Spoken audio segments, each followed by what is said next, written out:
ఏ movie చాలా బాగుంది. Relationships and their complexities, the chase towards perfection and happiness. Irugapatru Tamil film చాలా ఎమోషనల్గా కనెక్ట్ చేస్తుంది ఆడియన్స్ని. ఆ క్యారెక్టర్స్కి మనం రూట్ చేయగలుగుతాం. బీజిఎం బాగుంది మూవీలో, స్క్రీన్ ప్లే బాగుంది, ఎక్కడ ఓవర్ ద టాప్ అనిపించకుండా ఆ క్యారెక్టర్స్ లైఫ్ని ఎక్స్ప్లోర్ చేస్తారు. ఇది 3 couples story and they reflect the society in general. రకరకాల ప్రాబ్లమ్స్ ఒకరు అయితే ఏమవుతుందో అన్న భయం ఇంకొకరిది. ఒక కపుల్ ప్రాబ్లం లౌడ్గా ఉన్నా ఇంకొక కపుల్ది సటిల్గా ముందు నుండి హింట్స్ ఇస్తా వచ్చారు. ఒక సైకాలజిస్ట్ని కలవడం కానీ, రిలేషన్షిప్ కోచ్ని కలవడం కానీ ఇప్పటికి కూడా మన దగ్గర ట్యాబు లాగా చూస్తారు. సొసైటీలో దీన్ని ఒక ట్యాబు లాగా చూస్తారు అండ్ ఒక క్యారెక్టర్ కూడా ఎగ్జాక్ట్గా అలాగే రియాక్ట్ అవుతుంది. నిజానికి కొన్ని ప్రాబ్లమ్స్ని లోపల నుండి అంటే బయటకు వచ్చి ఒక అడుగు బయటకు వేసి ఒక మూడో వ్యక్తిగా ఆ ప్రాబ్లమ్ని చూసినప్పుడు మనం బెటర్గా సాల్వ్ చేయగలుగుతాం. రిలేషన్షిప్స్ స్టేల్ అయిపోయే కొన్ని డిఫరెంట్ ఫేసెస్ గురించి ఎక్స్ప్లోర్ చేశారు అండ్ కొన్ని చోట్ల అయితే ఆడియన్స్ని ఎమోషనల్ చేసేస్తారు.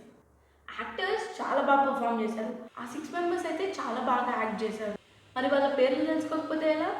శ్రద్ధా శ్రీనాథ్, విక్రమ్ ప్రభు, విధాత్, అభర్నతి, శ్రీ అండ్ సానియా ఇయ్యప్పన్. డైరెక్టర్ యువరాజ్ దయాలన్ చాలా బాగా హ్యాండిల్ చేసినట్టు అనిపించింది. చాలా మూవీస్లో హస్బెండ్ అండ్ వైఫ్ గొడవల్ని కామెడీకి వాడుతున్నారు, కానీ ఆ సీరియస్ టాపిక్ని తీసుకొని సిన్సియర్గా ప్రజెంట్ చేయడం డెలికేటే. అందుకే అంటున్నా చాలా బాగా హ్యాండిల్ చేశారని. వాళ్ళు ఇవ్వాలనుకున్న మెసేజ్, ఒక రిలేషన్ అనేది చాలా అందమైనది. గొడవలు ఉంటాయి, సస్పిషన్ ఉంటుంది, ద్వేషం ఉంటుంది, కోపం ఉంటుంది, కామ్నెస్ ఉంటుంది, కష్టం ఉంటుంది, దుఃఖం ఉంటుంది, సంతోషం ఉంటుంది, ఒంటరితనం కూడా ఉంటుంది, అన్నీ ఉంటాయి. Life is not just moments of happiness. Everything will change, even the hardships. So there may be many reasons to leave someone, but if you find that one reason, don't let them go. Hold on. తమిళ మూవీయే కానీ Telugu dubbing కూడా బాగుంది, నెట్ఫ్లిక్స్లో available ఉంది. నన్ను అడిగితే అందరూ ఒక్కసారైనా చూడాలి ఈ మూవీ.